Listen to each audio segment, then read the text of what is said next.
তার কাছে একজন দূতকে পাঠাইয়া কইলেন, আপনি গিয়া 7 বার যর্দনে স্নান করুন, আপনার নতুন মাংস হইবে ও আপনি শুচি হইবেন।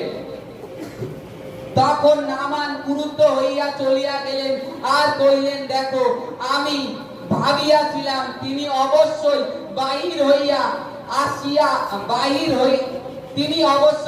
হইয়া আমার নিকটে আসিবেন এবং দাঁড়াইয়া আপন ঈশ্বর সদাপ্রভুর নামে ডাকিবেন আর কুষ্ঠর স্থানের উপরে হাত দোলাইয়া কুষ্ঠকে উদ্ধার করিবেন। Hallelujah, hallelujah, hallelujah.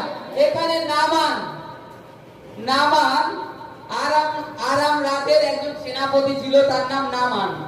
তার দ্বারা আরাম রাজ অনেক বড় বড় যুদ্ধে জয়ী হয়েছে, তার মাধ্যমে তিনি সেনাপতি ছিলেন।